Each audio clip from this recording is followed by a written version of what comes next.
Hello दोस्तों। आज के सेशन में हम एक बहुत इम्पोर्टेंट क्वेश्चन देखेंगे।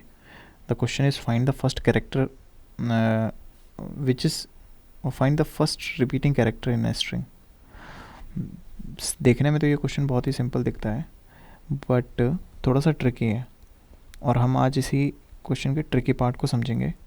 सो ये question most of the interview में डीएसए राउंड में पूछा जाता है, तो बहुत ही पॉपुलर क्वेश्चन भी है और फेवरेट क्वेश्चन भी रहता है इंटरव्यूअर का। तो मेरे हिसाब से आप लोगों को ये क्वेश्चन जानना चाहिए। बेसिकली इंटरव्यूअर आपसे सिर्फ सिंगल एक लाइन बोलेगा, find the first repeating character in a string, और वो आपको इस तरीके की स्ट्रिंग दे देगा, हेलो हिम्मत। मेरे केस में मैंने हेलो हिम्मत लिया, आपके केस में कुछ भी ले सकता है। तो अब इसके ना दो केस बनते हैं और इसके दो आंसर भी बनते हैं। ऑफ कोर्स इफ़ दो आंसर हैं तो दो अलग अलग केस बनेंगे, ठीक है। सो मैं आपको इसका पहला केस समझाता हूँ। कुछ इंटरव्यूअर के लिए आंसर इसका जो ये स्ट्रिंग है हमारे पास हेलो हिम्मत, इसका आंसर हो सकता है एच। कुछ केसेस जो इसका सेकंड केस बनता है, कुछ इंटरव्यू बोलेंगे नहीं, हमारे केस में इसका जो रिपीटिंग कैरेक्टर है वो एल है। तो आपको उनसे क्लियर करना है पहले तो कि इस स्ट्रिंग में आपको इसके दो केस बनते हैं, इसके दो आंसर बनते हैं। पहला तो है एच और आपको उसको बोलना है दूसरा है एल। तो आप बता दीजिए आपके केस में आप व्हाट यू वांट एग्जैक्टली। तो वो आपसे पूछ सकता है, अच्छा कैसे बन सकता है ये फर्स्ट केस और सेकंड केस, आपके हिसाब से ये पहला आंसर एच और दूसरा आंसर एल कैसे हो सकता है। तो आप उसको सिंपल से बताइएगा, अगर मैं check current character is repeated till now, अगर मैं सॉरी एक माइन्यूट सा करेक्शन है, they both are inter replaceable. So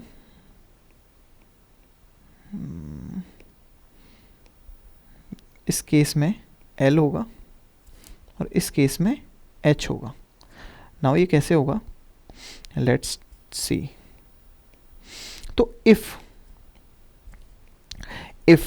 we check the current character is repeated till now, suppose करो अगर मैं इस केस में मेरे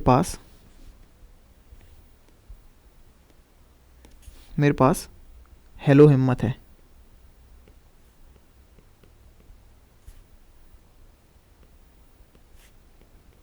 यही है हमारी स्ट्रिंग, करेक्ट, यही स्ट्रिंग है। तो चलो मैं इस पहले कैरेक्टर की बात करता हूँ। अभी मैं इस कैरेक्टर के ऊपर खड़ा हूँ, ठीक है।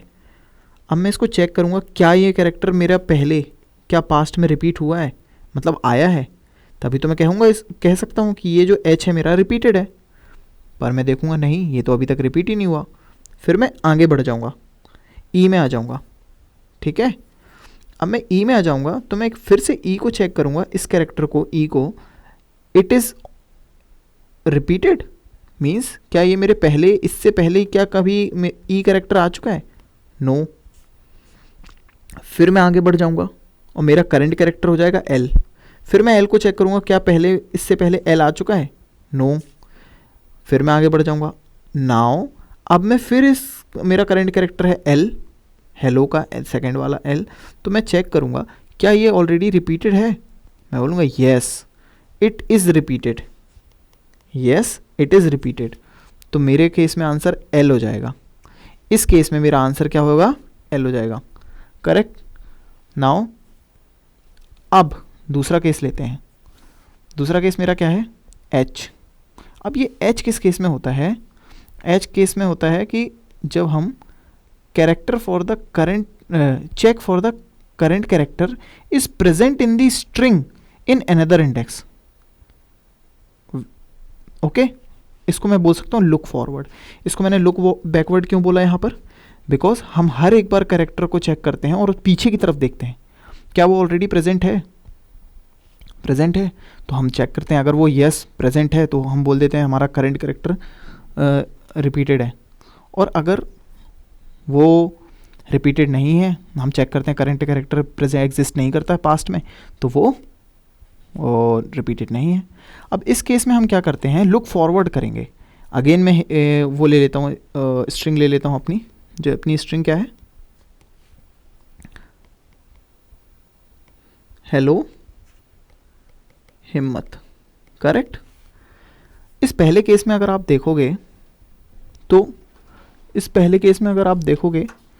तो मेरा h है, करेक्ट। अब इसको मैं देखूंगा क्या ये h मेरी पूरी स्ट्रिंग में किसी और इंडेक्स में एग्जिस्ट करता है।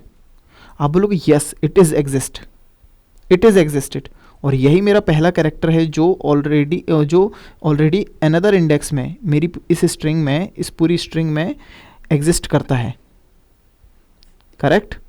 तो इस केस में मेरा h क्या होगा, जब मेरा ये पहला कैरेक्टर जो h है वो ऑलरेडी एग्जिस्ट करता है इस पूरी स्ट्रिंग में, तो इस केस में मेरा जो आंसर होगा वो क्या होगा, वो मेरा h होगा। और एग्जैक्टली हमने देखा कि h ही हमारा है। तो ये दो केस होते हैं।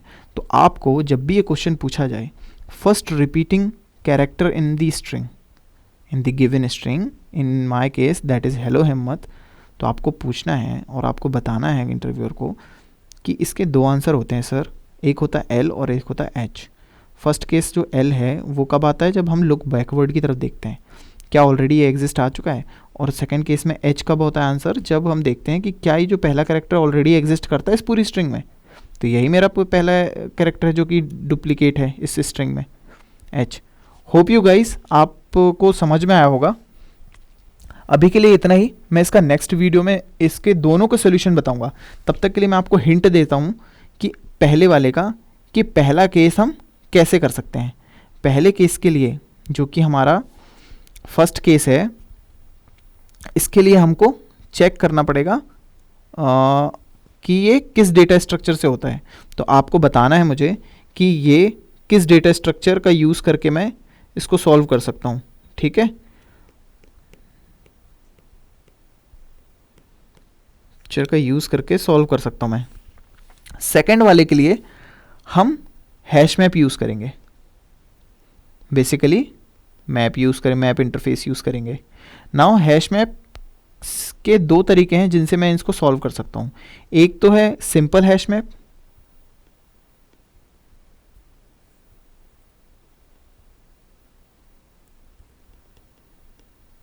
और एक है linked hash map.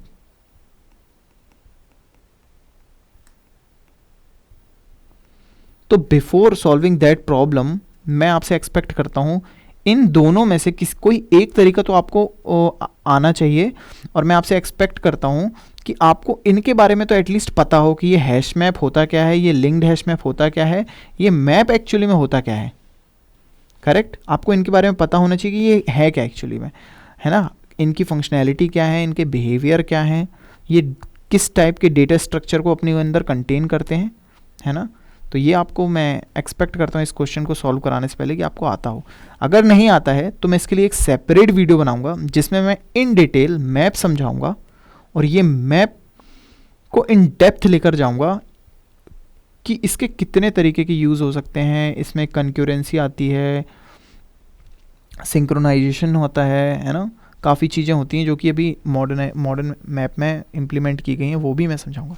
But hope so इस वीडियो में मेरा एक ही उद्देश्य था, एक ही मकसद था, एक ही एजेंडा था कि मैं आपको इस क्वेश्चन के बारे में बता सकूं जो कि बहुत ज़्यादा पॉपुलर होता है, और आपको इस तरीके से इंटरव्यू को काउंटर और करना है, which would be a very impressive and it will be really help. So अगर आपको ये वीडियो पसंद आई हो तो प्लीज़ लाइक करना, शेयर करना अपने दोस्तों के साथ, और सब्सक्राइब करना।